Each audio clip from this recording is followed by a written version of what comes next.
വടക്ക് കിഴക്ക് ശുചിമുറി നിഷിദ്ധം. രോഗം, ദാരിദ്ര്യം. പ്രഭാഷണം മങ്ങാടി ശിവരാമൻ, PSC EPS. ഗ്രഹം നിർമ്മിക്കുമ്പോൾ അവിടെ താമസിക്കുന്നവർക്ക് ശുചിമുറി ആവശ്യമായി വരുന്നു. ഇത് എവിടെ സ്ഥാപിക്കാം?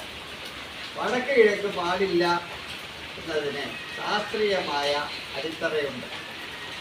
വടക്ക് കിഴക്ക് ഭാഗത്ത് ഗ്രഹത്തിന് പുറത്ത് കുളിപ്പുര ചെയ്യാറുണ്ട്. അത് കുറച്ചുകൂടെ വലുതാക്കി ഒരു ഭാഗം ശുചിമുറിയായി ഉപയോഗിച്ചു വരുന്നതായി കാണുന്നു. ഗ്രഹത്തിന് പുറത്ത് കുളിപ്പുര ചെയ്യാറുണ്ടെങ്കിലും അതുകൊണ്ടുണ്ടാകുന്ന നെഗറ്റീവ് എനർജിയെ കുറിച്ച് നമ്മൾ ചിന്തിക്കാം. അതിരാവിലെ സൂര്യൻ പ്രകാശം ഏറ്റ് വടക്ക് കിഴക്ക് ഭാഗത്താണ് ആദ്യം പ്രകാശം എത്തുക. അവിടെയുള്ള വായു വികസിച്ച് ബ്രഹ്മസൂത്രം യമസൂത്രം വഴി ഗ്രഹത്തിനുള്ളിൽ പ്രവേശിക്കുന്നു. ഗ്രഹത്തിനുള്ളിൽ രാത്രി നമ്മൾ വിശ്വസിച്ച കാർബൺ ഡൈ ഓക്സൈഡ് തങ്ങി നിൽക്കുന്നുണ്ടാവും. ഈ കാർബൺ ഡൈ ഓക്സൈഡിനെ പുറന്തള്ളി അവിടെ ശുദ്ധവായു ആധിപത്യം സ്ഥാപിക്കുന്നു. അത് പ്രവേശിക്കുന്നതിന് വേണ്ടിയാണ് ഈ ഗ്രഹം നിർമ്മിക്കുമ്പോൾ ബ്രഹ്മസൂത്രവും യമസൂത്രവും ഉണ്ടാക്കുന്നത്. വടക്ക് കിഴക്ക് ഭാഗത്ത് ഉള്ള സൂത്രങ്ങൾ കൂടി ശുദ്ധവായു അകത്ത് ചെല്ലുകയും കാർബൺ ഡൈ ഓക്സൈഡിനെ പുറന്തള്ളുകയും ചെയ്യുന്നതോടുകൂടി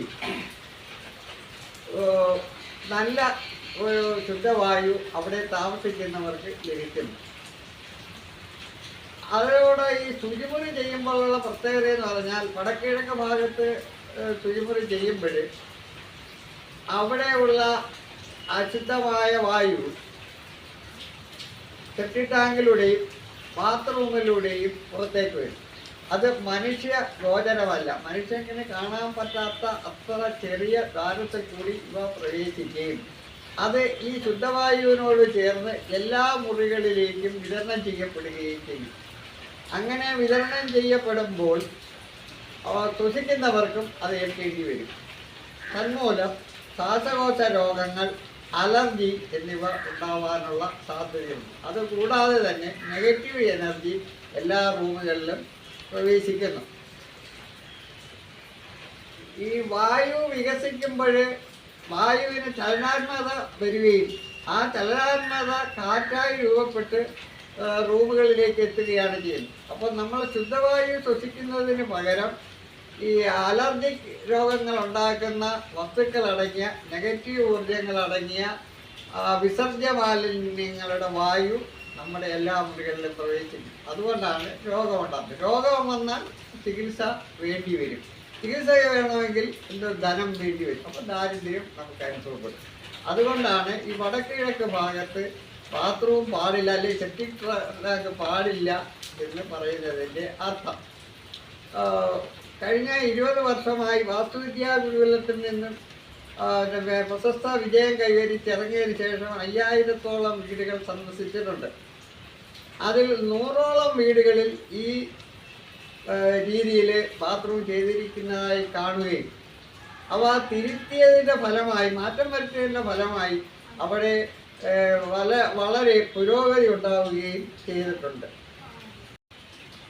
16-ാം നൂറ്റാണ്ടിലെ മനുഷ്യാലി യന്ത്രിക എഴുതുമ്പോൾ ഇന്ന് പോലെയുള്ള ജനസംഖ്യ ഉണ്ടായിരുന്നില്ല.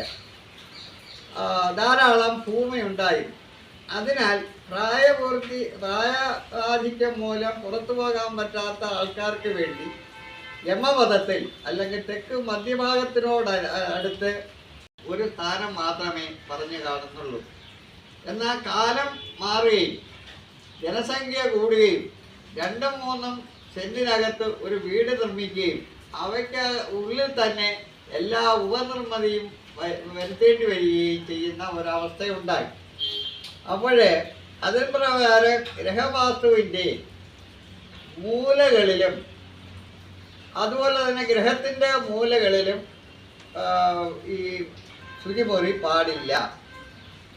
അതുകൂടാതെ ബ്രഹ്മസൂത്ര, യമസൂത്രം, കർണസൂത്രം, എതിർസൂത്രം എന്നിവ വേദിക്കാതെയും വടക്ക് പടിഞ്ഞാറ്, പടിഞ്ഞാറിൻ്റെ ഭാഗം, തെക്ക് കിഴക്ക് ഭാഗം എന്നിവയിൽ ആകാം എന്നായി.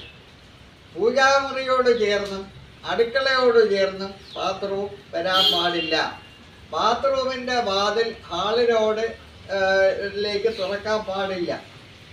അതുപോലെ സൂര്യചന്ദ്രന്മാർക്ക് അഭിമുഖമായി മലമൂത്ര വിസർജനം പാടില്ല എന്ന ആ വിശ്വാസം സംരക്ഷിക്കുന്നതിന് വേണ്ടി ക്ലോസറ്റ് എപ്പോഴും തെക്ക് വടക്ക് ദിശയിൽ വെക്കുന്നു. ഈ വിധമായാൽ രോഗത്തെ പ്രതിരോധിക്കാനും ദാരിദ്ര്യത്തെ അകറ്റുകയും ചെയ്യാം. നമസ്തേ, നമസ്കാരം. മറ്റൊരു വീഡിയോയുമായി നമുക്ക് വീണ്ടും കാണാം. അന്വേഷണങ്ങൾക്ക് രാംജിത്ത് എം ഫാം DTA.